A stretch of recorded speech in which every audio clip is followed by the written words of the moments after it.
Bueno, muy buenas tardes para todos. Mi nombre es Mariana Escobar, oficial local del Comité Permanente de Educación Médica de ASEM-UCC, la Asociación Científica de Estudiantes de Medicina de la Universidad Cooperativa de Colombia. Es un honor para nosotros estar acá con ustedes en nuestro tercer día del curso internacional de radiografía de tórax en su primera versión, organizado por el Comité Permanente de Educación Médica de ASEMCOL. El día de hoy, recuerden que también tendremos sorteos de varios cursos y diplomados gracias a nuestros patrocinadores MediLearners y vamos a comenzar con una charla sobre nódulos y masas pulmonares. El invitado que tenemos para esta charla es un médico muy especial que nos está acompañando desde México. Él es el doctor Diego Núñez Ibarra, es médico de la Universidad Autónoma de Querétaro. Es residente de cuarto año de la especialidad en imagenología diagnóstica y terapéutica y jefe de residente después de esta misma especialidad en el Hospital Universitario de Puebla. Entonces, doctor, muchísimas gracias por estar acá con nosotros y ya le doy paso para que comience con su charla.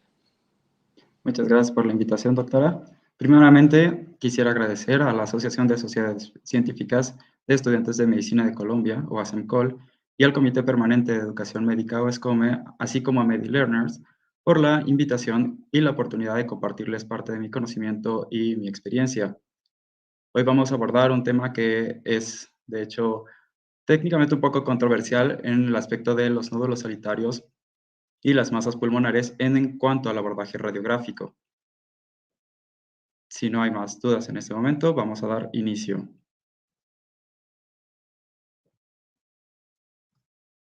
Bien, antes que nada vamos a ver precisamente un índice rápido de lo que vamos a estar checando. Es como por qué y para qué vamos a estar nosotros evaluando los nódulos pulmonares por radiografía, la capacidad diagnóstica de esta a comparación de la tomografía, las reglas del juego, es decir, todo esto de seguir los nódulos, al menos ustedes como estudiantes y parte de los residentes de primer año, tienen que verlo como una especie de juego de adivinanza. Entonces, las reglas del juego tienen que tenerlas bien grabadas para que cuando yo les otorgue las herramientas, puedan ustedes seguir las recomendaciones de las sociedades. Y al final, vamos a hacer un recuento o una revisión de casos clínicos reales para que ustedes se den una idea de cómo es que podemos abordar este tema ya con nuestros pacientes. Ahora, ¿qué es y por qué aparece un nódulo pulmonar solitario? Un nódulo pulmonar solitario es una opacidad bien o mal definida que va a ocupar un lugar específico en el espacio, va a medir menos de 3 centímetros o, como nos gusta a los radiólogos, medir siempre en milímetros, sería menos de 30, y es única en ambos campos pulmonares. Es decir, un nódulo pulmonar solitario es una en dos pulmones, no es como de una nada más en uno y otra en el otro, es una en los dos. Nosotros los radiólogos vamos a estar utilizando mucho esto que es como nuestra Biblia de términos para que todos hablemos el mismo idioma, que es el glosario de términos en imagenología torácica de la Sociedad de Fleischner. Aquí precisamente ellos dicen que un nódulo es cualquier opacidad, ya sea en tomografía o en radiografía, que ocupa menos de 30 milímetros. Ahora, el punto aquí es por qué va a aparecer un nódulo pulmonar solitario, qué importancia va a tener. De todas las etiologías malignas, la principal y que más nos va a preocupar va a ser el cáncer pulmonar. La segunda va a ser metástasis solitarias, que si bien son muy raras, es posible encontrarlas, el linfoma y los tumores carcinoides. De las neoplásicas pero benignas, podemos encontrar con mucha frecuencia a los amartomas, a los lipomas, los fibromas o los neurofibromas en menor frecuencia. Casi siempre los neurofibromas van a ser de origen no intrapulmonar, sino más bien del mediastino posterior. De las otras causas que nos pueden jugar como un nódulo pulmonar solitario, inflamatorias es el absceso, aunque generalmente los abscesos van a tener sus niveles hidroaéreos al interior, el granuloma, un nódulo reumatoide, que generalmente también son múltiples, no son únicos, y otro es un granuloma de células plasmáticas o tumor inflamatorio. Son muy raros estos. En cuanto a la parte congénita, nosotros podemos encontrar incluso malformaciones arteriovenosas, pero en vez de manifestarse como nódulos, casi siempre van a ser masas. La otra puede ser un quiste pulmonar, pero este es un punto importante, no es una opacidad. Generalmente los quistes pulmonares van a ser radiolúcidos porque van a estar llenos de aire, Contrario a lo que podría causarles conflicto, porque es como quiste, el quiste debería estar lleno de líquido. En el pulmón, usualmente los quistes son aéreos o gaseosos. Cuando se complican, cuando se llenan de moco o algo así, ya se vuelven como un quiste, pero en ese caso casi siempre lo llamamos como atresia bronquial o en todo caso broncocele. Una atresia bronquial es básicamente una disminución del calibre en cualquiera de los bronquios, tiene un origen congénito y este puede impactarse de moco. Entonces, al tener moco, se va a volver radiopaco y esto podría jugarnos también como un nódulo pulmonar solitario. Otra de las causas menos comunes en cuanto a nódulo solitario, pero sí para masas, es el secuestro pulmonar. Casi siempre estos vamos a diagnosticarlos precisamente en radiografías muy tempranas, o sea, en niños, pero pues conociendo toda nuestra variabilidad médica y que en medicina 2 más 2 no son 4, el secuestro pulmonar puede ser diagnosticado incluso en pacientes ya adultos porque es la primera vez que se hace una radiografía. Entonces hay que tomar eso en cuenta también. Otra de las causas, las misceláneas, sería el broncocele. El broncocele, a diferencia de la arteria bronquial, este va a ser una ectasia del bronquio, pero a la vez se va a llenar de moco. Este no va a causar obstrucción de lo que sería la vía aérea más distal y se va a manifestar, puede ser como un nódulo pulmonar solitario o como una posibilidad todavía más grande y pasar por una masa. Los hematomas también, pero pues como tenemos el contexto traumático, rara vez nos van a jugar mal. El ganglio linfático intrapulmonar es especialmente problemático cuando nosotros estamos haciendo una tomografía. Es muy difícil verlo nosotros por radiografía. El infarto pulmonar también. En una situación donde nosotros estemos viendo una radiografía en una paciente con distrés respiratorio agudo, hemoptisis o al menos esputo asalmonelado, en una situación de urgencias, pues lo primero que pensamos en una opacidad va a ser un infarto pulmonar, no un nódulo pulmonar solitario. Pero en casos muy raros podría llegarnos a jugar esa situación de mimético. Las amiloidosis, depósitos de amiloide, eso puede ocurrir en cualquier parte del cuerpo. Normalmente es raro que sea también un nódulo único en el pulmón, usualmente son varios. Y también las atelectasias. Estas son precisamente, de hecho, bastante problemáticas cuando los nódulos están como entre 20 y 30 y están intentando ser masas, puesto que si nosotros no pedimos una lateral, como vamos a ver más adelante, nos pueden causar conflicto de si es o no realmente un nódulo. En cuanto a los miméticos, o sea, cosas que no son realmente un nódulo, que son pseudonódulos, más que nada va a ser la sombra del pezón, es muy frecuente, sobre todo en pacientes mujeres, cuando entran a la sala de rayos X, pues la sala de rayos X es fría, entonces el pezón normalmente tiende a erectarse. Cuando son pezones grandes, tienden a ser muy radiopacos. Entonces, aquí de hecho es bastante frecuente que en personas no radiólogas o en mis R1 al menos, es bastante frecuente que los confundan, porque literal parecen nódulos. Las lesiones cutáneas es raro, pero es posible, sobre todo en pacientes que tienen neurofibromatosis y tienen fibromas cutáneos grandes o que tienen verrugas muy grandes, tengan o no neurofibromatosis, pueden jugarte también el problema y hacer parecer como un nódulo pulmonar solitario. En casos donde nosotros veamos imágenes opacas, pero muy similares al hueso, podemos ver que pueden hacer una sexostosis o enostosis. Tal vez en este caso no se puedan confundir con un nódulo pulmonar solitario, pero tal vez sí con un granuloma calcificado. Esto tiende a ocurrir mucho en las articulaciones esternocostales, sobre todo en la primera, porque es la primera en calcificarse casi siempre y es muy frecuente que suceda esto en mujeres. Los derrames loculados también pueden jugar como un nódulo pulmonar solitario.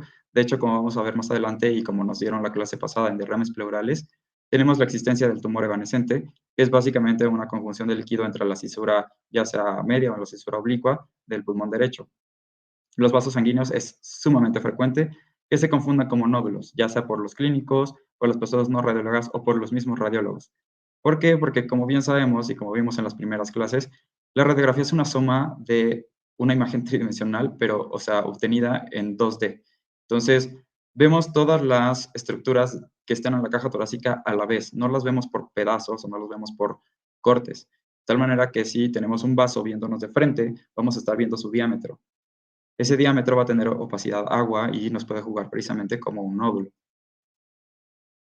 Entonces, aquí tenemos ejemplos de miméticos. En este lado tenemos una paciente femenino que en este caso se le hizo una radiografía de tórax. Y como podemos ver, tenemos también dos opacidades bien circunscritas y opacas, pero están simétricas y están justamente en la línea medio clavicular. Entonces, desde un inicio nosotros vemos que si es simétrico, son redondeadas, bien circunscritas y están en la misma zona. Lo primero que tenemos que pensar es que es un pezón. Si llega a causarnos conflicto, entonces estamos obligados a pedir una lateral. Esa es una de las reglas básicas de los nódulos detectados por radiografía. Aquí la mayoría de los ejemplos van a ser PAs o APs por motivo de tiempo para no saturar las radiografías, pero si ustedes como clínicos llegan a observar un nódulo o incluso como residentes de primer año ven un nódulo, es asimétrico, están obligados a tomar una lateral para ver si es un hallazgo real o no. En este caso, tenemos a otro paciente donde tenemos una imagen nodular radiopaca que está justo al lado de una de las ramas principales del bronquio del lóbulo superior izquierdo. En un inicio también nosotros podríamos pensar que es un nódulo, pero si nosotros nos acercamos, vemos que tiene al lado su bronquio y tiene casi el mismo calibre. En este caso es un vaso sanguíneo. Aquí, como tal, no se ve su gemelo, pero la mayoría de las veces vamos a tener lo que se llama el signo del gemelo o el signo del binocular, como lo tenemos aquí abajito. Es un vaso sanguíneo donde está justo mi puntero láser y después es un bronquio donde está en este lado. La diferencia es que uno es radiopaco y el otro va a ser radiolúcido con un margen radiopaco, que es pues, la pared del bronquio. Casi siempre estos van a modificar en una lateral. Si realmente es como muy sugestivo de un nódulo, tomen la lateral, no hay ningún problema, y van a poder verificar que era una imagen creada. En este caso tenemos a otra paciente. Ella ingresó precisamente al servicio de urgencias porque tenía un síndrome de distrés respiratorio agudo, pero esto era secundario precisamente a una insuficiencia cardíaca agudizada.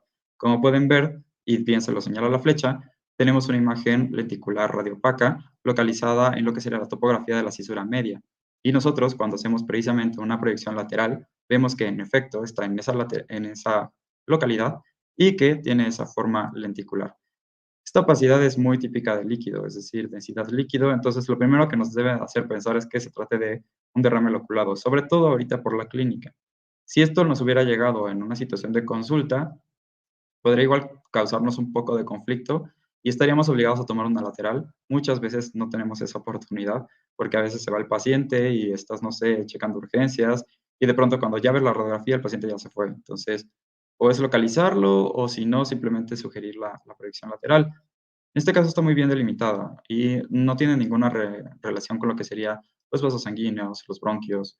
No está teniendo un efecto de masa franco ni tiene datos que nos sugieran malignidad, como especulaciones o retracción pleural. Entonces, desde un inicio, lo primero que deberíamos de pensar es un derrame loculado.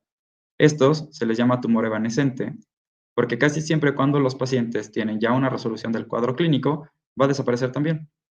Entonces, en un inicio podemos tener, por ejemplo, los médicos internistas o podemos tener a los urgenciólogos corriendo en círculos pensando que es, pues, es un paciente con cáncer, ¿no? Y se resuelve la situación respiratoria de la paciente, le toman un control nuevo de radiografía y ya no está, entonces no saben si estaban alucinando, si se confundieron o no. Pues la verdad es que no estaban alucinando, es una situación relativamente frecuente, y pues precisamente por eso tiene ese nombre de evanescente, aparece y desaparece. Tenemos otro ejemplo, en este caso es una radiografía también posterior anterior de un paciente que llega también por distrés respiratorio agudo. Esta es una mujer. Y si se fijan, en el tercio superior del pulmón izquierdo encontramos una imagen un poco más radiopaca que el resto del parénquima pulmonar. Pero además podemos ver que distal a ella hay un patrón de oligoemia. Así como vimos en las clases previas, el patrón alveolar, intersticial y en la clase de neumotórax, las marcas pulmonares, que bueno, en este caso sería la trama vascular, es lo más correcto decirlo, está oligoémico. Y aparte, está oligoémico, ¿por qué? Porque hay atrapamiento aéreo. Entonces, lo primero que nos hace pensar esto es que entonces tal vez no es un nódulo real y es una situación de impactación de moco. También por la forma que tiene foliada o digitiforme haciendo ya un acercamiento para que lo puedan ver bien desde sus dispositivos, vemos que precisamente esta opacidad es densidad de agua, pero tiende a confluir con un vértice hacia lo que sería el origen del bronquio. Entonces, la sumatoria de una densidad agua o una densidad nodular de tipo sólido y hacia distal atrapamiento aéreo nos tiene que hacer pensar en un inicio un impacto mucoso, y en este caso pues es una atresia bronquial secundaria a un impacto mucoide. En este otro caso, tenemos un paciente con una radiografía anteroposterior de tórax y vemos un aumento de la radiopacidad hacia lo que serían los segmentos mediales basales del pulmón derecho. No tengo una lateral como para decirles que seguramente es el segmento medial posterior, pero tenemos el signo de la silueta. Se ve primero el corazón y después se ve la masa, en este caso porque medía más de 30 milímetros. El hecho de que veamos el corazón primero nos dice que entonces esta imagen está por detrás. Al darnos cuenta de que es una imagen que está por detrás, tenemos dos situaciones, o pensar que sí es una masa o que es algo creado. Al final, a este paciente precisamente no se le hizo una radiografía lateral, pero lo que se le hizo es una tomografía. Tenemos un acercamiento antes de pasar a la tomografía y vemos que realmente los bordes son muy bien definidos. No hay efecto de masa, no hay retracción. Entonces, esto realmente se concluyó como una atelectasia redonda. Es una, digamos, forma infrecuente de la presentación de las atelectasias, pero hay que tomarla en cuenta, sobre todo en pacientes donde tienen o tienden a tener fibrosis. Las atelectasias redondas es literal una atelectasia, pérdida de volumen de un segmento pulmonar o un lóbulo o incluso todo el pulmón, es pérdida de volumen pulmonar. Y en este caso, la morfología redondeada es porque generalmente hay fibrosis hacia lo que sería la pleura. Entonces, al momento de retraerse, va a retraer también la parte de la fibrosis y no va a tener la clásica configuración triangular, sino que se va a volver redondita. En este caso, precisamente, tenemos otro ejemplo de un paciente donde tenemos una anteroposterior, digo, una posterior anterior de tórax, donde vemos también patrón oligoémico, aparente atrapamiento de áreas a las porciones superiores de ambos pulmones, pero tenemos un aumento de la red de opacidad hacia lo que sería el tercio inferior del pulmón derecho. Antes de dejar ir a este paciente, se le tomó una lateral y en la lateral, en este caso una lateral derecha, se proyecta esta imagen radiopaca en forma de cuña que tiene el vértice justamente hacia el ilio pulmonar. Entonces, por esta morfología, lo primero que tenemos que pensar nosotros es que se trata de una atelectasia. En este caso, era una atelectasia, es una atelectasia segmentaria. Esta atelectasia incluyó lo que sería el segmento más medial de lo que sería el lóbulo medio del pulmón derecho. Si se fijan en la proyección anteroposterior, nada más se ve muy sutil como un aumento de la densidad, precisamente porque se suman todas las densidades desde anterior hasta posterior, como podemos ver en la lateral. O sea, toda esta densidad se va a sumar, pero va a ser como una competencia de unidades de absorción de radiación con respecto a las estructuras posteriores. Estas estructuras posteriores tienen más aire, entonces digamos que la nulificación de la señal o de lo que sería la opacidad va a hacer que esto no aparezca tan obvio como en la lateral. No sé si me doy a entender. El punto aquí es básicamente que este aumento en la red de opacidad, que podría pasar como un nódulo subsólido, es una telestasia segmentaria. Ahora, ¿por qué y para qué nosotros tenemos que tener como en importancia al nódulo pulmonar solitario o a las masas pulmonares? En cuanto al abordaje imagenológico, tenemos que tomar en cuenta también la clínica, porque al fin y al cabo somos médicos. Entonces, lo primero que debemos de sospechar en un nódulo pulmonar solitario, o bueno, no sospechar, descartar, es el término más correcto, es cáncer pulmonar. ¿Y qué importancia tiene esto? Bueno, el cáncer pulmonar es la primera causa de mortalidad por cáncer en general global. Esto es precisamente sacado de la Global Cancer Observatory del 2020 y es el segundo tipo más común también a nivel global de todos los cánceres. Es decir, la primera causa de mortalidad por cáncer y el segundo tipo más común. El primer tipo es el de mama, así a nivel global. El segundo tipo es el cáncer de pulmón y el tercer tipo es el cáncer de colon. El cáncer de pulmón a nivel global es el 12.2% de todos los cánceres. Entonces, tomando en cuenta que somos muchos millones de personas en el mundo, un 12.2% no es nada despreciable.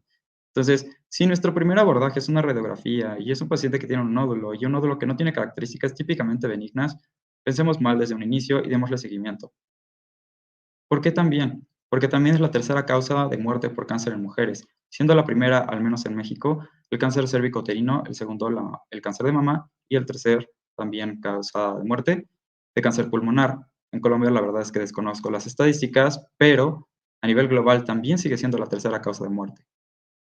En hombres es curioso porque bueno, ni tan curioso, pero es la primera causa de muerte en hombres y por eso también tiende a tener importancia, porque al menos en los dos sexos es dentro del top 3 de la causa de muerte por cáncer. Y lo peor de todo es que esto es curable en una etapa temprana y si nosotros hacemos un diagnóstico temprano también, el abordaje precisamente de tratamiento es menos agresivo. En Latinoamérica, globalmente, o sea, de México para abajo o hacia el sur, el 80% de los cánceres de pulmón son diagnosticados en estadio 3 y 4. Eso quiere decir que son cánceres muy avanzados y por lo tanto condena a los pacientes a apenas un 12 o un 20% de supervivencia a los 5 años. Entonces, ¿por qué? Respuesta corta, el cáncer de pulmón tiene una alta prevalencia, tiene alto impacto tanto en los sistemas de salud, así como en la población afecta. ¿Para qué? Pues bueno, la detección oportuna de los nódulos de origen maligno va a otorgarle precisamente un mejor tratamiento y un mejor abordaje a los pacientes, sobre todo cuando están en estadios tempranos, puesto que es potencialmente curativo. Pero, y no hay que olvidarlo, la radiografía de tórax no es el modelo de estudio ideal para la detección oportuna o para la caracterización de nódulos potencialmente malignos. Ese es un punto importante. Este curso es más que nada de radiografía de tórax, pero tomen en cuenta que no es el estudio de elección para caracterizar, vigilar o detectar nódulos pulmonares. ¿Por qué no? Porque históricamente se sabe que el adenocarcinoma de pulmón, siendo una de las primeras causas de cáncer pulmonar, o sea, no es el único tipo, pero como tal, el adenocarcinoma de pulmón, es prácticamente invisible en la radiografía cuando mide menos de 10 milímetros. Y cuando mide menos de 10 milímetros o un centímetro, son al menos un T1 y un T2 para abajo. Entonces, casi todos van a ser T3 para arriba. Entonces, ese es el punto importante. Nosotros no usamos la radiografía de tórax para detectar nódulos. No obstante, la radiografía de tórax suele ser nuestro primer estudio, puesto que casi siempre los nódulos que vemos ahí son de manera incidental. La presencia de nódulos a masas pulmonares sospechosas, las primeras veces se van a diagnosticar por radiografía, hay que ser realistas, puesto que al menos en Latinoamérica y ni siquiera en Europa existen todavía programas de tamizaje para cáncer pulmonar, así como lo sería el TRAS o el BRAS. Si bien sí existe el LONGRADS y es algo que vamos a tocar nada más al final de la plática, todavía es la versión 1.1, entonces la verdad es que no es todavía suficientemente aplicable a la población. Entonces, si bien la radiografía de tórax no va a ser nuestra primera arma para vigilar, detectar nódulos, va a ser nuestro primer approach. Y con respecto a los hallazgos que nosotros tengamos con la radiografía, vamos a decidir si darle o no seguimiento a esos nódulos. Eso sí es importante. ¿Qué capacidad diagnóstica entonces va a tener la radiografía para aquellos nódulos pulmonares que son malignos? Bueno, medicina basada en evidencias. En este caso, Misri y sus colaboradores en 2018 publicaron este estudio, donde básicamente ellos estaban estudiando a los nódulos pulmonares en general detectados por radiografía y los estaban comparando precisamente con los hallazgos de tomografía. En este caso es un estudio que se hizo en Brasil. La única desventaja que tiene es que su población es relativamente pequeña, nada más eran 228 pacientes, pero nos da un approach bastante grande a lo que sería el espectro en poblaciones más grandes. Los nódulos menores a 6 milímetros, al menos en este estudio, casi todos, el 95%, resultaron calcificados. Y los nódulos mayores a 6 milímetros en radiografía usualmente tenían calcificación en 68%. ¿Qué importancia tiene esto? Cuando nosotros hacemos una radiografía entonces y vemos un nódulo, lo primero que tenemos que pensar es que la probabilidad de que esté calcificado es alta, puesto que la radiografía de tórax casi siempre va a suprimir lo que sería la densidad de los tejidos más blandos. Todo lo que es vidrio despulido o todo lo que es como subsólido casi nunca se va a ver en las radiografías. Depende mucho de la técnica, pero casi nunca se va a ver por el tipo de adquisición que tenemos. Entonces, si se ve, es porque es muy denso. Y si es muy denso, lo más probable es que tenga depósitos cálcicos. Y algo que tienen que grabarse muy bien es si que, al menos en pulmón, si tiene calcio, lo primero que tienen que pensar es que es benigno.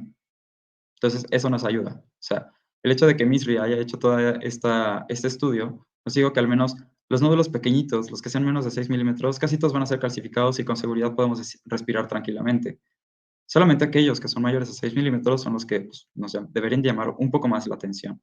Pero aún así, si revisamos su tabla de resultados, bueno, aquí, como les dije, menos de 6 milímetros por ende son benignos, y de estos, precisamente del 68%, 17% de los nódulos, eso sí, requirieron seguimiento, aquellos que no estaban calcificados. Esto sí es un punto importante. 17% en una población tan pequeña, en un momento podrá parecernos como realmente irrelevante, ¿no? No hay estudios, lamentablemente, que incluyan poblaciones más grandes, pero ese número, cercano al 20%, debería de llamarnos la atención. Ahora sí, vamos a ver la tabla de los resultados. Aquí en naranja vamos a recalcar que los nódulos pequeños, vistos en radiografía, también van a estar clasificados en tomografía. Entonces vemos precisamente que la prevalencia de aquellos que son menores a 5 milímetros o que son de 6 milímetros, la gran mayoría estaban calcificados precisamente, se ve aquí. O sea, en radiografía y vistos por tomo, o sea, nódulos que eran reales y no falsos, Todos los que eran menores a 6 milímetros, o sea, fácil, el 93, perdón, por ciento de estos nódulos van a estar calcificados. Aquí en verde vamos a recalcar entonces que cuando se ve el calcio en radiografía, es real en tomografía. Es decir, cuando nosotros vemos calcio realmente, vamos a verlo también en la tomografía. O sea, cuando lo vemos en radiografía, se va a ver en tomografía, puesto que es más sensible todavía. No obstante, aquí precisamente también nos está hablando sobre los falsos positivos. Los falsos positivos, eso sí es un punto también muy importante para recalcar, en la radiografía son muy altos. Y esto es por dos situaciones, por la adquisición de la imagen y también por quien está viendo la imagen. Aunque sean radiólogos y aunque sean radiólogos torácicos, tiende a haber un alto porcentaje de falsos positivos por la sumatoria de densidades. Y casi siempre el mayor culpable a tener esos falsos positivos va a ser los vasos sanguíneos y después etiologías óseas. En lo personal, es más frecuente, al menos lo que he visto en cuanto a vasos sanguíneos. Digo, eso es muy empírico y no tiene tanta relevancia de investigación, pero hay que tomar en cuenta que los vasos sanguíneos son como los principales culpables de los pseudonódulos. Y las etiologías óseas, si bien sí son responsables, sobre todo en esos casos donde están calcificados los cartílagos costales, es muy frecuente que suceda eso. Aquí, de hecho en azul, estamos recalcando precisamente que si vemos nosotros un nódulo en radiografía y es un nódulo altamente sugestivo de tener depósitos cálcios, tenemos que la radiografía es muy, digamos, confidente o es muy confiable para nosotros decir, en efecto está calcificado. Entonces, si nosotros vemos calcios por radiografía, lo vamos a ver en la tomo y eso quiere decir que entonces, si está dentro de un nódulo, es benigno hasta demostrar lo contrario.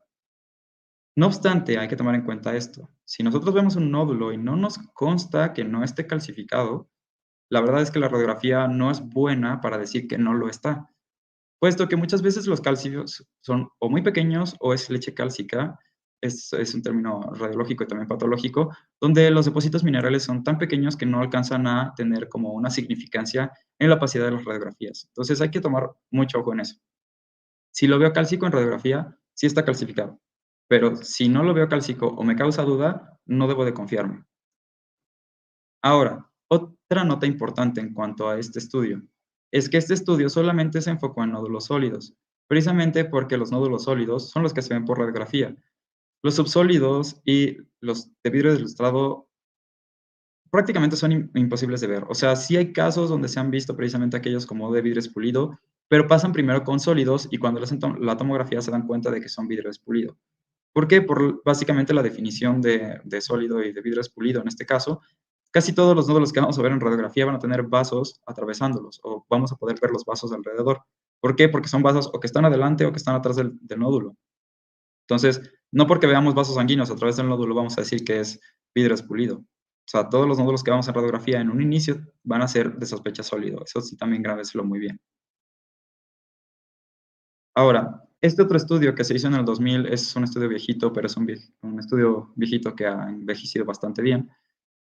Keitai y sus colaboradores vieron que los nódulos menores a 7 milímetros en radiografía tienen alta probabilidad también de estar calcificados. En este caso, los resultados son muy similares a los de Mirrey y en este caso te dicen, si mide menos de 7 milímetros, si mide menos de 6 milímetros, si lo ves por radiografía, es muy probable que esté calcificado, entonces la tasa de que sea probablemente benigno es muy alta. No obstante, ellos también hicieron una correlación entre radiografía y tomografía. Los nódulos no visibles con radiografía pueden no estar calcificados sin importar su tamaño. Eso es muy importante. A lo que se refiere precisamente este enunciado es que las radiografías, aunque no los veamos, no quiere decir que no estén calcificados. Y eso retoma el punto precisamente que les mencionaba en el estudio previo. De los nódulos que sí miden más de 7 milímetros en radiografía, el 61% van a ser sólidos no calcificados. Este es un porcentaje nada despreciable. No obstante, este estudio fue antes del estudio hecho en Brasil, donde las radiografías, y de hecho los mismos autores te dicen, fue un grupo como muy heterogéneo. Eran radiografías físicas o radiografías, digamos, en literal, en placa, y otras pocas eran digitales, y literal no eran digitales, eran digitalizadas. Es decir, por así decirlo, para que lo entiendan, se escanea la imagen o se escanea el chasis para digitalizar la imagen que se obtuvo, pero realmente tiene la calidad muy similar a una placa impresa. Entonces, la verdad es que también disminuye ahí la eficacia diagnóstica. En este caso, pues bueno, veamos también la tabla de resultados. Punto importante. En este caso, también, antes de pasar a los resultados, la tasa de falsos positivos que hubo en la radiografía es bastante alta, es más de la mitad.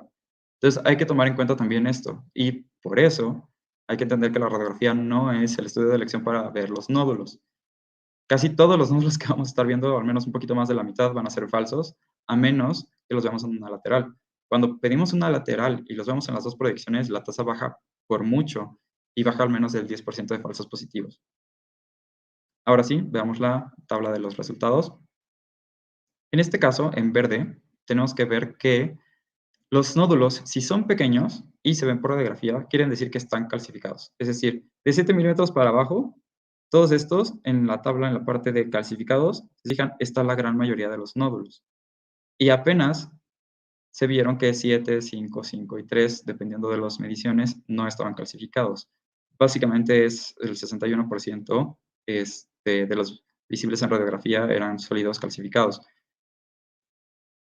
Aquí, en naranja, tenemos que tomar en cuenta aquellos que no fueron visualizados por radiografía, no estaban calcificados. Entonces, eso vuelve otra vez a la premisa que les dije. No dudo que se ve por radiografía y van a alucinarme toda la clase diciendo eso, pero no dudo que se ve por radiografía, altamente probable que esté calcificado y, por lo tanto, altamente probable de que sea benigno. No obstante, hay sus excepciones, y eso lo vamos a ver conforme va aumentando el tamaño del nódulo. No es lo mismo los nódulos a las masas, porque un nódulo es hasta menos de 3 centímetros, y todo aquello que sea mayor a 3 centímetros, ahora sí, el riesgo potencial de que sea cancerígeno es mucho más alto. Ahora, en gran resumen de este estudio, en rayos X, arriba de 7 milímetros, si lo vemos, 61% no van a estar calcificados.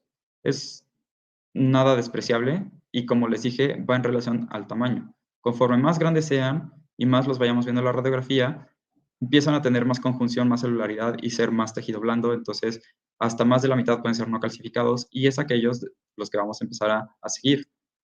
En tomografía, aquellos que tienen más de 7 milímetros, como la tomografía es muchísimo más sensible para detectar calcio y para detectar nódulos más pequeños, casi el 99%, por no decir el 100%, son no calcificados. Y es por eso que la tomografía es el estudio de elección para valorar los nódulos pulmonares. No obstante, también la tomografía tiene un valor predictivo, digamos, negativo para la presencia de calcificaciones. Entonces, todos aquellos nódulos pequeños que se veían por tomo, pero que no se veían por radiografía, el 92% no estaban calcificados, reforzando la premisa de que solamente el calcio en nódulos pequeños se ve en las radiografías. Por último, hubo un estudio bastante largo que se hizo, que es básicamente ECLAP, o Early Lung Cancer Action Project. Este fue como el papá del LUNGRAD, y el objetivo que tenía era decir básicamente que la radiografía pues, no nos ayudaba en mucho para hacer un tamizaje o una detección oportuna de cáncer de pulmón. Aquí, el punto importante también que tomen en cuenta es que nada más fue dirigido a nódulos sólidos que no estaban calcificados. Es decir, quitaron todos esos positivos calcificados para tener una muestra más confiable de aquellos que sí tenían potencial maligno, vistos por radiografía. Esto también fue dirigido en pacientes que tenían un riesgo mayor al 10% para generar cáncer de pulmón, puesto que nosotros no vamos a tamizar cáncer de pulmón a menos que tengamos un factor de riesgo. En conclusiones, aquí se vieron que los nódulos vistos en radiografía, solo el 10% se asociaron a malignidad. Por lo tanto, casi todos los que se ven por radiografía son benignos. Pero casi todos los vistos en tomografía, el 74% fueron malignos. Es un punto importante entonces. Todos los malignos vistos en radiografía fueron vistos en tomografía, incluso en las tomografías de baja dosis. Y de los malignos, 55% fueron menores a 10 milímetros e invisibles a la radiografía. Por eso es que la radiografía, para darnos nódulos pulmonares o un direct approach, para pensar en cáncer es mala, para detectar los nódulos de otra etiología, digamos que es buena. La mayoría de estas siendo etiologías infecciosas o etiologías inflamatorias, puesto que son granulomas los que vamos a estar viendo. Entonces, ¿qué importancia va a tener un nódulo en una radiografía? Si ya les estoy diciendo que la mayoría van a estar calcificados y la mayoría van a ser benignos. En general, si usamos crudos, ninguna clínicamente relevante en nódulos que midan menos de 10 milímetros. Pero, y es un gran pero, depende del riesgo de cáncer pulmonar. en el paciente, o sea, es un riesgo estimado tanto por el nódulo que nos presenta el paciente como en el mismo paciente para decidir el abordaje. Y eso es muy importante. ¿Cómo vamos a estimar entonces nosotros la probabilidad? Bueno, hay un modelo de Brock que es básicamente una calculadora de odds ratios y de odds de probabilidades, que es básicamente un pleonasmo. Esta herramienta es de las más disponibles actualmente para determinar el riesgo de malignidad pretest de un nódulo. Por pretest me refiero a antes de que nosotros hagamos más seguimiento, antes de que le hagamos TAC, antes de que hagamos algo más diagnóstico como una biopsia o un PET, es la probabilidad de que el nódulo que estoy viendo en este momento sea aplicable para tomo, sea aplicable para radiografía, de que sea un nódulo realmente maligno. Y con base a eso nosotros vamos a tomar decisiones. De hecho, este es el link donde pueden encontrarla y si no, si lo meten en el buscador modelo de Brock calculadora, va a salir sin ningún problema. Vamos a ver unos ejemplos.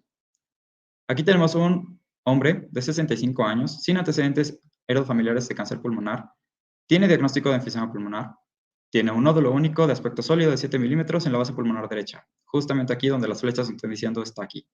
Les voy a hacer un zoom para que nosotros vean que es un nódulo, tiene apariencia calcificada, está muy bien circunscrito. Nosotros metemos entonces las variables en la calculadora antes de tener o de tomar cualquier otra decisión de tómale un TAC, tómale una lateral. Lo ideal es tomarlo lateral, pero está tan a poco que lo más probable es que sí se trate de una situación pulmonar. Metemos las variables y nos da una probabilidad de este nódulo de ser cancerígeno. Ojo, cáncer pulmonar, no cualquier otro cáncer. Puede ser una metástasis, si quieren, metástasis de osteosarcoma, lo que ustedes quieran. Pero de cáncer pulmonar, la probabilidad de que este nódulo sea maligno es 1.7. Entonces, con franca confianza podemos decir granuloma calcificado o nódulo de baja probabilidad para malignidad pulmonar. Tenemos otro ejemplo. Una paciente que es femenina, 65 años, y este es un punto importante, tiene antecedente de cáncer pulmonar. Encontramos una opacidad pobremente delimitada, localizada en el tercio medio hacia periférico del pulmón izquierdo. Este es de aspecto sólido, es lobulado y tiene un eje mayor de 14 milímetros. Metemos nuestras variables, precisamente aquí en este caso le puse 15, perdón, e igual nos va a calcular, y de hecho aquí le puse 40 años, no sé por qué, lo siento, pero bueno, de todos modos, metiéndolo en 65 años, el único factor que nos alteraría el resultado sería el historial de cáncer. Nos acercamos, vemos que en efecto, nada más podemos ver los bordes más externos, pero no los bordes internos, y nuestra probabilidad de cáncer es del 10. Solamente por el hecho de que ella tenga antecedentes de cáncer pulmonar, ni siquiera por la edad. En este caso, la probabilidad de cáncer, según las guías, y como vamos a ver más adelante, las guías de Fleischner, de la sociedad Fleischner, podemos ya tomarlo como un nódulo sospechoso. En este caso, precisamente, era una paciente que sí presentó un adenocarcinoma de pulmón. Tenemos otro paciente, masculino, 54 años, sin antecedente de cáncer pulmonar. Tiene nódulos múltiples, calcificados, todos son menores a 10 milímetros, son circunscritos y tienen un aspecto sólido. Y están dispersos, literal parece como si fuera una noche estrellada. No obstante, aparte de eso, nosotros podemos ver hacia los ilios ganglios calcificados. Entonces, desde un inicio, eso nos tiene que hacer pensar que muy probablemente no sea cáncer. Pero bueno, quieren asegurarse de que realmente no lo sea, les hacemos zoom, los vemos muy redopacos, de hecho son casi similar a la opacidad de la cortical de las costillas. Eso les puede ayudar, es un tip que se los paso para decir si está calcificado o no, pero no se confíen de él. O sea, es bueno, pero tampoco lo abusen. Y en los ganglios calcificados iliares derechos podemos ver precisamente que también hay depósitos cálcicos, lo que en un inicio nos tiene que hacer pensar en una enfermedad granulomatosa. Igual, queremos ver porque nos están pidiendo a fuerzas si tiene o no riesgo de cáncer pulmonar. Metemos nuestras variables, son múltiples, son sólidos, y el máximo nódulo es de 8 milímetros, aquí lo puse de 10, o sea, menores de 10, 8 milímetros es menor de 10, y nos da una probabilidad de 0.2% para tener cáncer. Entonces, con mayor confianza, pues bueno, esto no se trata de cáncer pulmonar. Si no tuviéramos los ganglios calcificados, ¿podríamos pensar en metástasis? Sí, pero la metástasis casi nunca tienen los nódulos del mismo tamaño. Son en diferente evolución, entonces usualmente no lo es. Este paciente tenía histoplasmosis crónica. Tenemos otro paciente. Masculino, 23 años, no tiene antecedentes de cáncer pulmonar y encontramos en su radiografía que tenemos nódulos múltiples, circunscritos, de aspecto sólido, distribución dispersa y los más grandes son incluso mayor a 30 milímetros. Nos dicen, hay que hacerle el método de Brock. Ok, sí, pero el método de Brock no incluye a los nódulos que son mayores a 30 milímetros. Si nos insisten, entonces metemos 30. Aquí es un punto muy importante. Y de hecho les puse este ejemplo para que nosotros podamos entender el modelo de Brock. Este paciente originalmente tenía cáncer de testículo y estas imágenes típicas de bala de cañón son metástasis pulmonares. Ahora, ¿qué pasa si nosotros metemos a este paciente con metástasis pulmonares, es decir, un primario fuera del pulmón, un primario que no es pulmonar, dentro de la calculadora de Brock? Nos da una probabilidad de cáncer realmente baja. ¿Por qué? Porque esta calculadora está hecha más que nada para cáncer pulmonar. Entonces, con toda confianza podemos decir, sí, son nódulos malignos, pero no, el principal no está en el pulmón. En este otro caso, tenemos una paciente que desde un inicio pudiera haber pasado desapercibido. Es una radiografía con acercamiento a los tercios superiores de ambos pulmones. Y encontramos en el ápice del pulmón derecho una zona de retracción de la pleura, espículas y un nódulo asociado, radiopaco, pero no superior a lo que serían las estructuras óseas. Este nódulo no medía más de 30 milímetros, por lo tanto podemos seguirlo llamando nódulo sin problema. Vamos a meter entonces las variables al modelo de Brock y vamos a encontrar que esta paciente tiene una probabilidad, les hacemos el acercamiento, porque tenemos esta retracción, es muy importante, neta, grábenselo muy bien, y tenemos nuestras espículas. La probabilidad de que esta paciente tenga cáncer por el hecho de ser femenino, la edad, el antecedente de enfisema y que esté hacia los apex, sube hasta 76%. Eso es un punto también importante que sepan. Todos los nódulos que estén de tercio superior para arriba en ambos pulmones o en nada más un pulmón tienen alta probabilidad de ser cancerígenos, sobre todo en pacientes que tienen antecedentes de enfisema pulmonar, exposición a tabaco o exposición ocupacional al asbesto. Entonces sí, grábenselo muy bien. Ahora, también podemos estimar la probabilidad con el modelo de Herdier. El modelo de Herdier es la herramienta que más se utiliza en la evaluación de riesgo post-test de los nódulos pulmonares. En este caso, va a ayudarnos a evaluar el riesgo de un nódulo, pero cuando nosotros le hacemos un PET scan. Podemos meter también, básicamente, todos los datos sin haber tenido un PET y nos puede arrojar también un estimado bastante confiable, pero pues la British Thoracic Society normalmente nos dice que lo guardemos cuando tengamos un nódulo que, si bien es sospechoso, todavía está en esa zona gris. ¿Qué reglas del juego vamos a tener? ¿Cómo vamos a decir micronódulo? Micronódulo va a ser toda opacidad que sea menor a 3 milímetros, y esto viene en el glosario de Fleischner. Un nódulo va a ser una opacidad de 3 a 30 milímetros. Una masa va a ser una opacidad mayor a 30 milímetros o 3 centímetros. Un pseudonódulo va a ser básicamente una imagen creada por superposición que va a asemejarse a un nódulo. Aquí tenemos un diagrama que hice para asemejar una radiografía y tenemos un acercamiento, por ejemplo, aquí al APS pulmonar derecho de este diagrama, donde vemos que esto, por ser menor a 3 milímetros, podríamos llamarlo como micronódulo. Cosa diferente a que nosotros tengamos un nódulo, ahora sí, o una opacidad de 21 milímetros, que es menor a 30. Esto es un nódulo. Y en este caso ya una masa, es una opacidad arriba de 3 centímetros. En este caso midiendo ya 42 milímetros.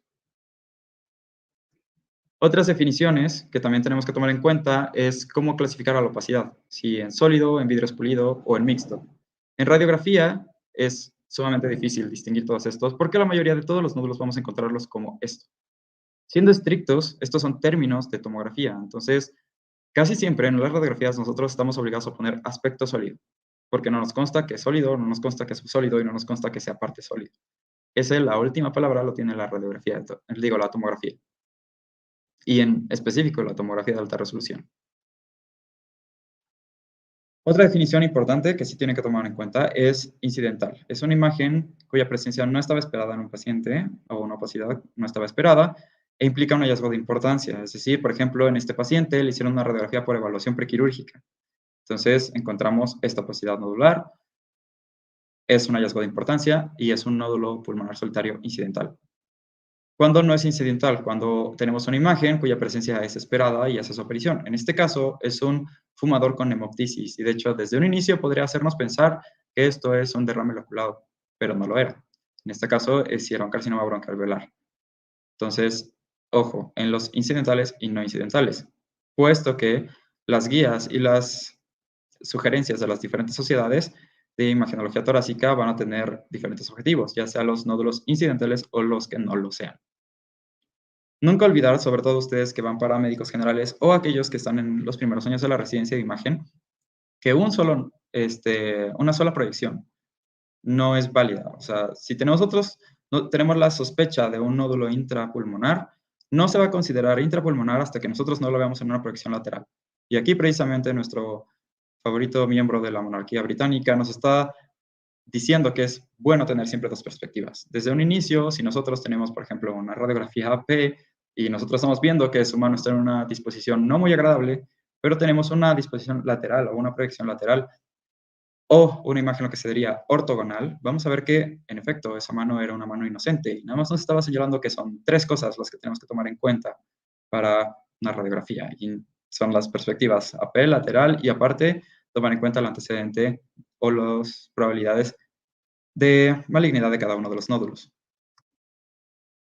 ¿Qué vamos a evaluar entonces el nódulo por radiografía? Uno es la opacidad, otro la forma y los bordes, la localización y el tamaño. Siendo la opacidad el contraste de lo que sería la densidad, por así decirlo, porque densidad es un término más que nada tomográfico, con respecto al parénquima circundante. La forma es la zona de transición entre el pulmón relativamente sano y la lesión, la localización dentro del espacio pulmonar y el tamaño en su eje más largo. Podemos también mencionar los asociados, siendo retracción, efecto de masa, cambios pleurales, adenomegalias, consolidación, etcétera, o la temporalidad. Pero lo que más les tiene que quedar tomado en cuenta es esto, porque estos primeros cuatro son los que nos van a estar diciendo si se trata o no de uno de lo que tengamos que tener en vigilancia. En primer lugar, la opacidad. Si es superior al hueso, si es menor al hueso o si es mixta. Esto como tal casi nunca lo van a encontrar en guías, digamos, oficiales. Esto es más como empírico y es una especie de, digamos, punto de buena práctica entre radiólogos. Si es superior al hueso, lo más probable es que ese nódulo sí o sí esté calcificado. Si es menor que el hueso, no te descarta que no esté calcificado, pero te está diciendo que es sólido. Y cuando es mixta, te está confirmando casi siempre que es una situación benigna, puesto que los hamartomas les encanta ser mixtos. Tienden a tener esa pacificación ligeramente inferior al hueso, pero superior al parénquima pulmonar, y al centro tienen zonas que son básicamente de densidad ósea. La otra situación que tenemos que tomar en cuenta es la forma y los bordes. Si son bien definidos, circunscritos, como ustedes quieren decirle, si son espiculados o si son borrosos, mal definidos u oscurecidos, también como quieran decirles. Realmente, en cuanto a la forma y los bordes, no hay como un glosario así súper específico, tipo como el BIRATS, para definir a los nódulos mamarios. En este caso, en el pulmón, son más descriptivos y son un poco más abiertos a diferentes términos. De estos tres, no es como que uno signifique más malignidad que otro, excepto por el espiculado. El espiculado es el único borde que realmente sí nos tiene que preocupar y darnos a la idea de que posiblemente lo que estemos viendo realmente no sea benigno. La otra es la localización. Hay dos puntos en cuanto a localización. Una es como el espacio tridimensional dentro del pulmón y la otra es ver si está o no intrapulmonar. Un nódulo intrapulmonar va a tener precisamente una relación, sobre todo aquellos que estén periféricos, porque a veces va a ser difícil definir si es un nódulo realmente intrapulmonar o extrapulmonar. Un nódulo intrapulmonar, con respecto a la línea pleural que está mostrándose ahorita en azul, va a tener un ángulo agudo, es decir, vamos a trazar la línea que sigue la línea pleural y otra línea que esté en cuanto al borde más cercano a la pleura. Si este ángulo es menor a 90 grados, por definición agudo, nos va a decir que es muy sugestivo que sea intrapulmonar. Por el contrario, en las masas o en los nódulos extrapulmonares, nosotros trazamos una línea también en la línea pleural y otra línea en donde inicia nuestro nódulo o masa sospechoso. Entonces, en este caso, cuando es obtuso o mayor a 90 grados, es bastante probable que se trate de una lesión extrapulmonar y tiene un abordaje completamente diferente. Ahora sí, en cuanto a la localización tridimensional, primeramente en las proyecciones posterior-anterior o antero-posterior, tenemos que tomar en cuenta de que podemos dividir al pulmón de cefalocaudal y en cuanto de centro a la periferia. En cuanto a cefalocaudal, el método ideal es el de Persing. Este fue descrito en 2011, donde nosotros trazamos una línea que vaya por debajo del borde inferior del botón aórtico y otra línea que vaya hacia el final del hilio o hacia la confluencia de las venas pulmonares. Esa segunda opción realmente es difícil de ver por radiografía, entonces casi siempre donde inicia el ángulo de los cilios es nuestro límite para trazar esa línea.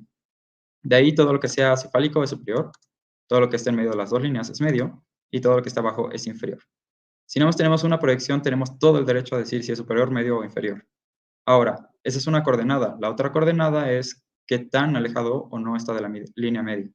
Entonces, nosotros vamos a trazar, según el método de Q1, una línea que pase justamente al inicio del hilio, otra línea que toque la línea pleural y una línea que esté literal al 50%, es decir, a la mitad. Y nos va a dividir, como pueden ver, en diferentes zonas.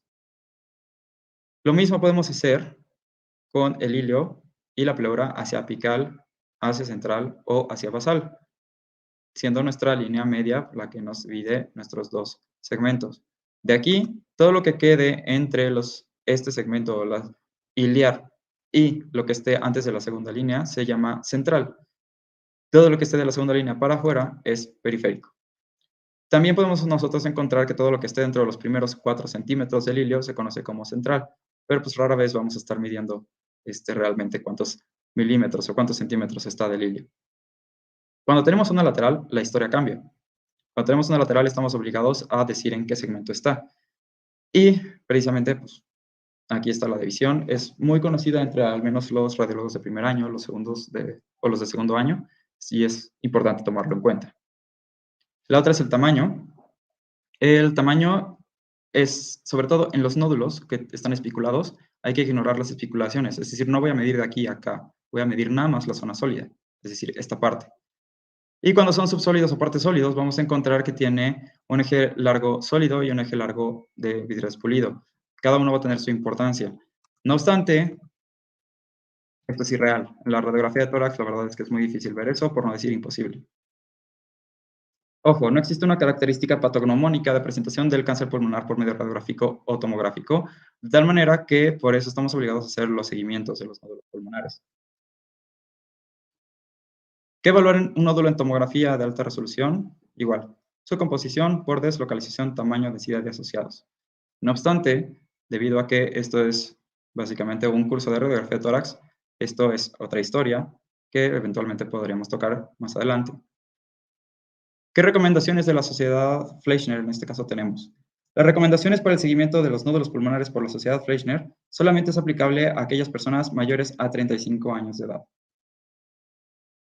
Es una guía primordialmente radiológica, solamente es aplicable en pacientes mayores a 35 años.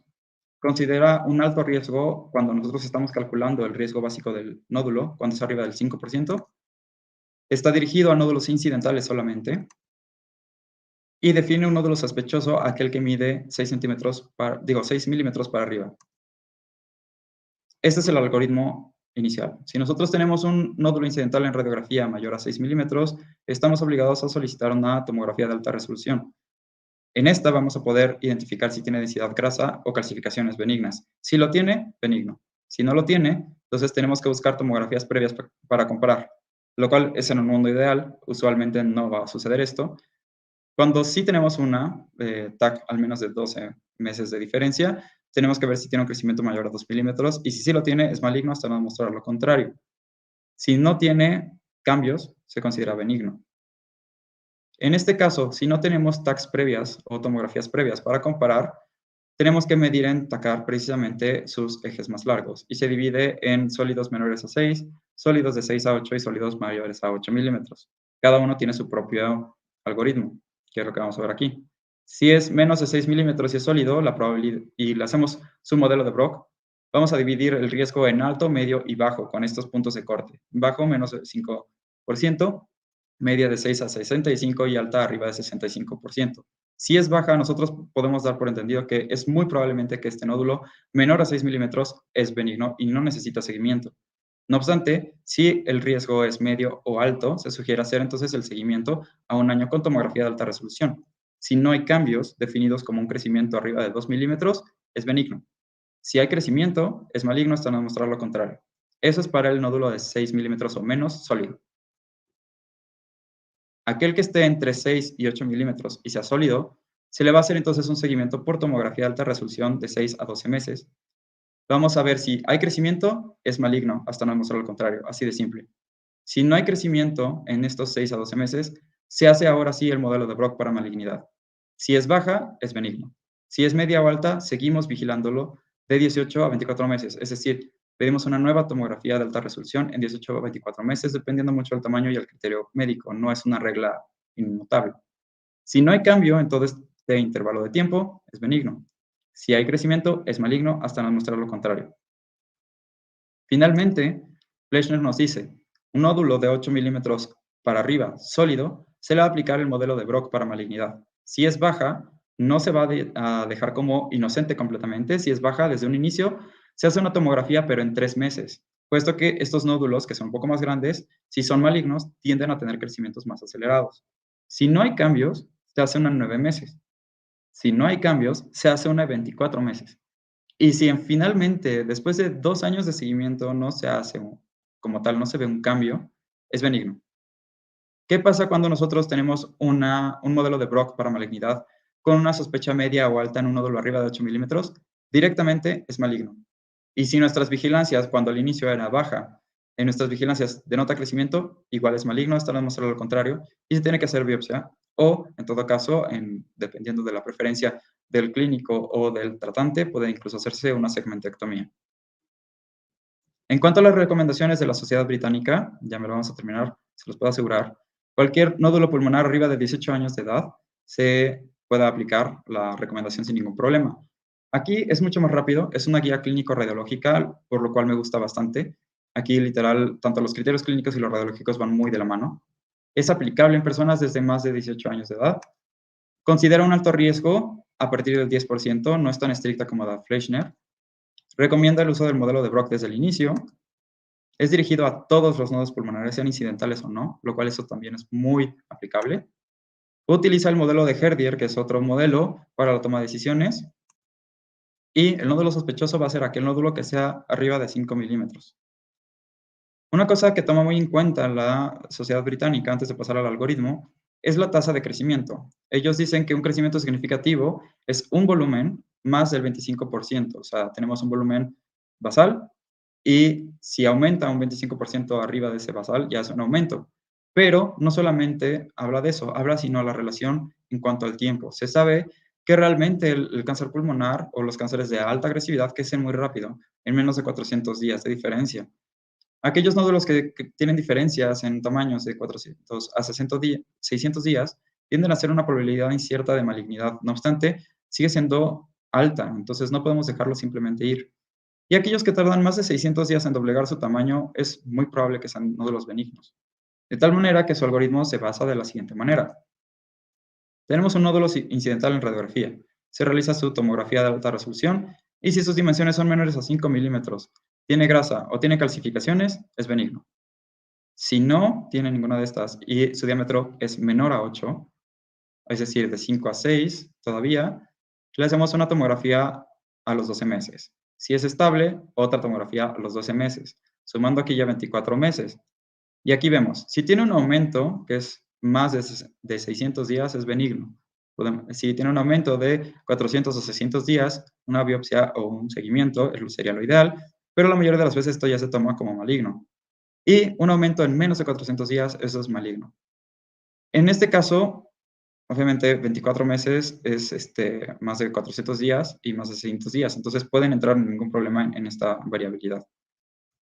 Si el diámetro es menor a 8, pero es entre 6 y 8, se hace entonces una tomografía a los 3 meses. Y aquí vemos la tasa de volumen. Si es en menos de 400 días, definitivamente es maligno.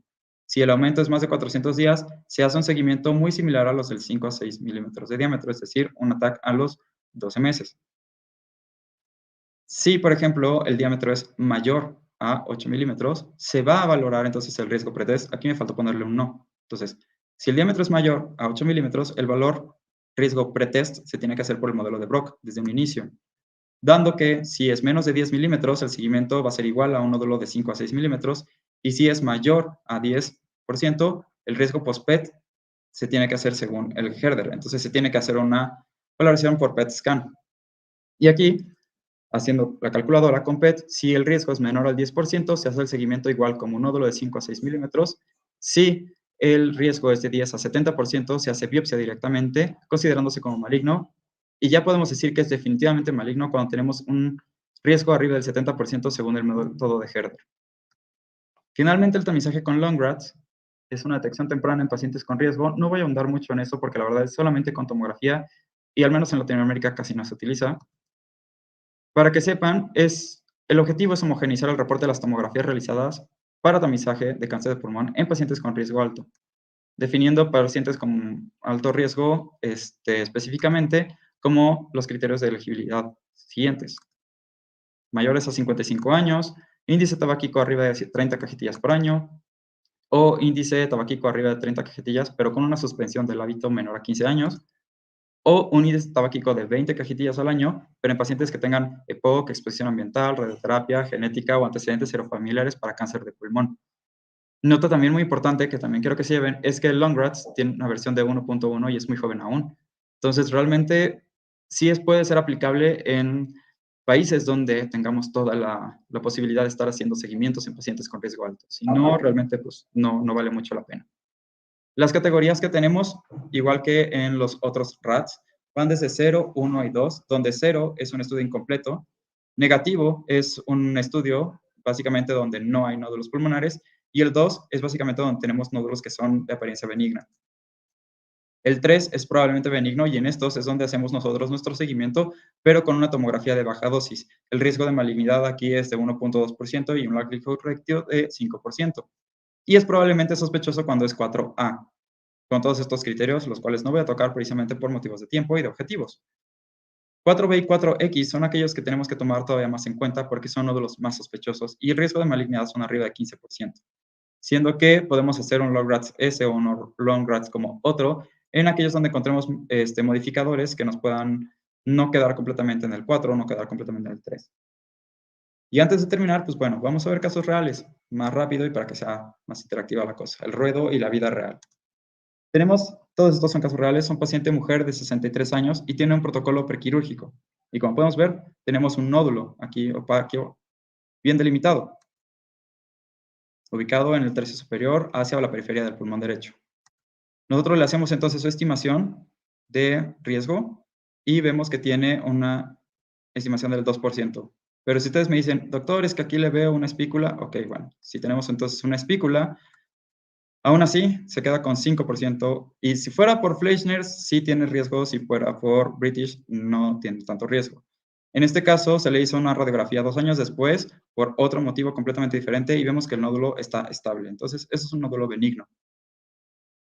Tenemos a una mujer de 84 años con síndrome de distrés respiratorio agudo, donde tenemos entonces engrosamiento intersticial bivasal, pero también tenemos un nódulo en esta zona. Hacemos zoom para que me crean, donde encontramos en una modificación de la imagen en inversión y en un acercamiento a la radiografía convencional, donde vemos aquí a nuestro nódulo de apariencia sólida con márgenes un poquito borrosos.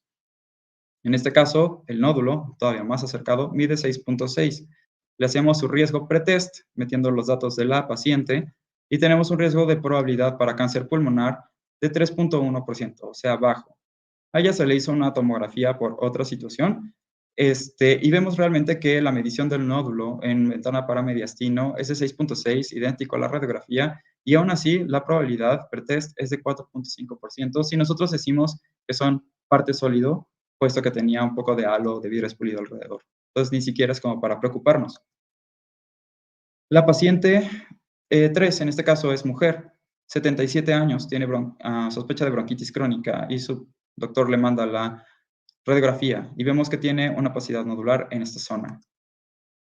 Le hacemos zoom y la encontramos aquí, bien definida, al menos en mayor parte del 77% de lo que sería toda la opacidad. Le hacemos su cálculo pretest y encontramos que la probabilidad es del 22.2%. ¿Por qué? Porque el modificador de que sea sólido está en la parte superior del pulmón. Con eso, tomando la edad y el sexo, nos aumenta por mucho la probabilidad de cáncer. Se le hace entonces una tomografía contrastada donde no se le ve realce significativo y, por lo tanto, también podemos distinguir que sus bordes son muy circunscritos, realmente es un nódulo bastante inocente. Se decide simplemente hacerle sus evaluación por el riesgo de Herdier, aunque no haya sido con un PET, y sigue siendo una probabilidad alta. Se biopsió y se vio que en este caso sí era un adenocarcinoma de pulmón. Entonces, aquí es donde vemos que el PET le gana todavía a la tomografía contrastada.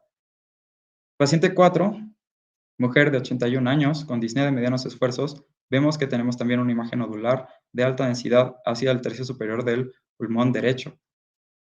Nos acercamos y si se fijan hacia el centro, hay densidades muy similares a la corteza o la cortical del hueso. Entonces, esto es un nódulo que por dentro tiene calcificaciones en forma de palomita de maíz y que nos hace pensar desde un inicio que es un amartoma. Si queremos calcularle el porcentaje de riesgo o la probabilidad de riesgo para cáncer pulmonar, le metemos los datos entonces a la calculadora e igualmente nos confirma que el riesgo es bajo porque es muy probable que sea un amartoma. 2 años después se le hace una radiografía a la paciente por protocolo COVID, de hecho, y vemos que aumentó el tamaño de la parte calcificada del nódulo y decreció la parte, digamos, blanda. Entonces, realmente no hay ningún problema, es un nódulo con evolución típicamente benigna. Ya casi por terminar, es una mujer de 88 años. Esta, se le hizo tomografía por protocolo COVID debido a que entró por desaturación y por tos productiva. En este caso no son radiografías como tal, es una reconstrucción similar o lo que se le llama topograma tomográfico, donde vemos una opacidad nodular hacia el tercio superior del pulmón izquierdo, que se confirma en lo que sería como una proyección lateral izquierda de radiografía, que en efecto está dentro del pulmón. Esta es la tomografía, vemos que es una masa ya como tal, tiene bordes espiculados, retracción del tejido y aparte vemos adenopatías sospechosas. Nosotros entonces le hacemos su cálculo de riesgo. Esto evidentemente es maligno, pero si queremos entonces manifestarlo con números, le hacemos el método de Herdier y vemos que es 96% de probabilidad de malignidad. ¿Por qué utilicé el de Herdier y no el de Brock? Porque el de Brock arriba de 30 milímetros ya no me dejaba calcular y el de Herdier sí. Y esto era una masa, o sea, arriba de 3 centímetros. Estas son las tomografías de la paciente, donde vemos precisamente que no solamente se extendía dentro del parénquima pulmonar, sino que ya tenía extensión pleural, tiene retracción, engrosamiento del intersticio. Esta es una proyección en mínima intensidad de señal que nos suprime, por así decirlo, los vasos y nos permite ver mejor el intersticio pulmonar. La paciente tenía parte enfisema, entonces ese es otro riesgo para que en efecto esto sea adenocarcinoma de pulmón. En la ventana de mediastino vemos que tiene densidad muy similar a los tejidos blandos y confirmamos otra vez la presencia de las adenopatías. En este caso, este tumor específico que está hacia el ápex se llama tumor oh, Dios mío, qué pena, se me fue el nombre. Pero es un tumor típico en los pacientes que, bueno, es un tumor que nos hace pensar que si está en el ápex pulmonar, es cáncer de pulmón, sí o sí. Qué oso, se me fue el nombre, lo siento. Hombre de 58 años, este paciente entra por hemoptisis y es fumador de más de 35 cajetillas al año, de tal manera que la masa que encontramos aquí ya no es incidental, es esperada. Esta, de hecho, bueno, a primera instancia parecía masa, pero realmente mide 28 milímetros, entonces todavía es nódulo. Le hacemos su valor pretest para que sea maligno como tal, confirmando que es sólido y está en el tercio superior del pulmón derecho, y nos da hasta 27% de malignidad. Se le hace entonces su tomografía contrastada, pero se hace hasta 3 meses después, donde encontramos ya derrame pleural de origen neoplásico, atelectasias de los segmentos superiores del pulmón y la masa con un realce heterogéneo, con áreas precisamente que ya están necrosando. Estas son reconstrucción pseudo tridimensional en una fase también contrastada y este es básicamente un corte o una reconstrucción coronal no tridimensional con ventana para mediastino donde vemos ese realce. Además de encontrar nódulos satélites, se le hace una radiografía 10 meses después y vemos completamente pérdida de la anatomía de lo que sería el lóbulo superior del pulmón derecho. Solamente vemos parte de lo que sería el tercio medio e inferior del pulmón derecho y múltiples nódulos distribuidos de manera difusa. Y bueno, pues esta es mi bibliografía. Em, Tomando en cuenta las sugerencias de las clases pasadas, la literatura recomendada que les dejo como estudiantes son estos 2 libros. Y la literatura recomendada para aquellos que quieran ahondar todavía más son estos 3. Estos 3 son bastante buenos. Y pues, gracias. Perdón porque me haya alargado al menos unos 12 minutos, pero pues siento que era importante. tomarlo en cuenta.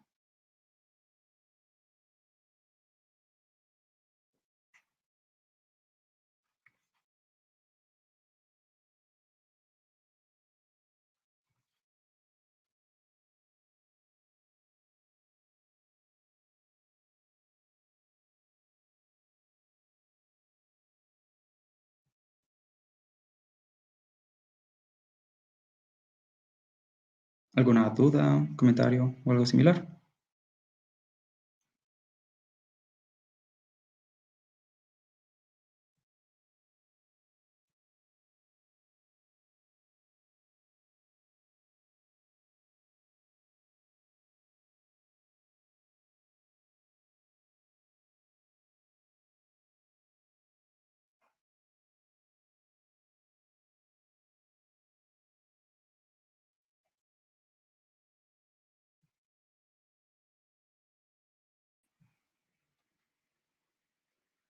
Buenas tardes, doctor. Qué pena con usted.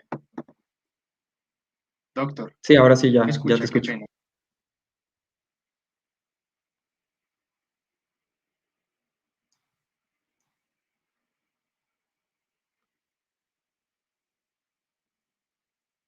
Doc, Sí, ya te escucho. ¿Está bien?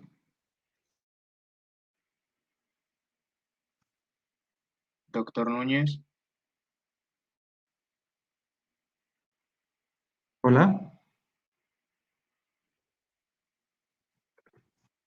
Bueno, ¿alguno de ustedes me puede confirmar en el chat, por favor, si me escuchan?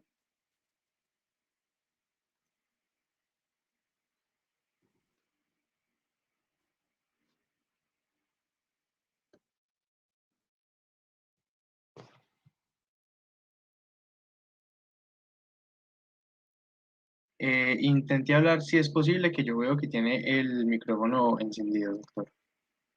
Sí, sí, de hecho sí lo tengo encendido, pero no sé si me escucha usted. Bueno, sí, al parecer no.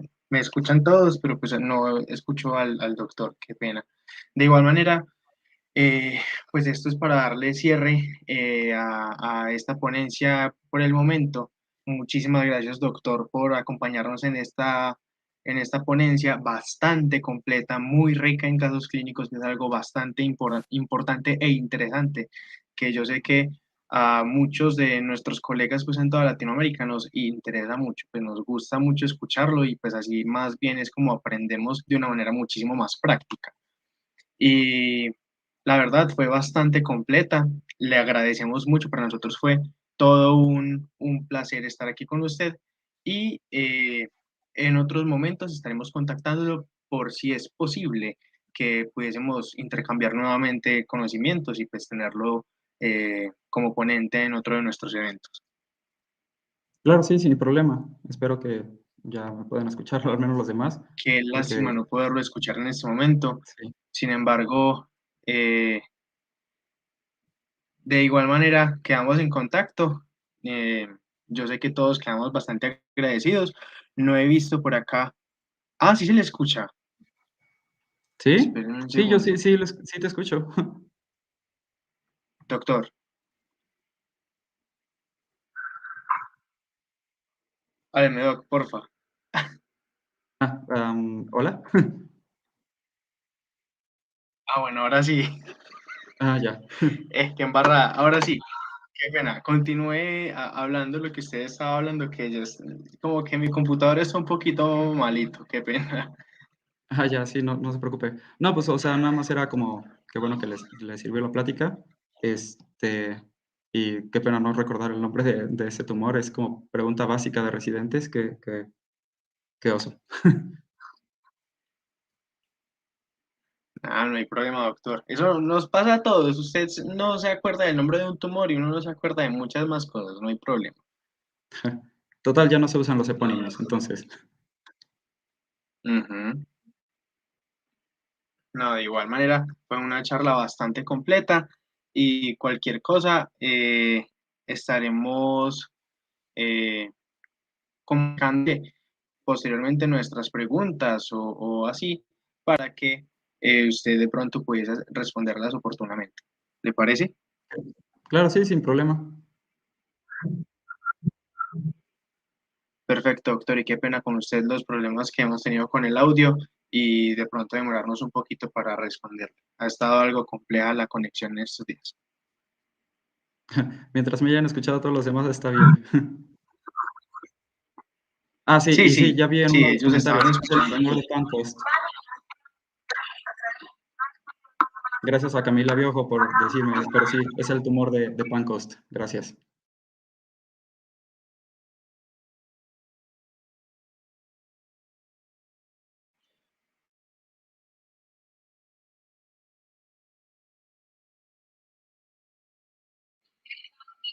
Bueno, perfecto, doctor. Entonces, hasta luego. Estaremos pues en contacto y los esperamos en la próxima ponencia. Hasta luego, que estén muy bien y muchas gracias. Claro que estén muy bien.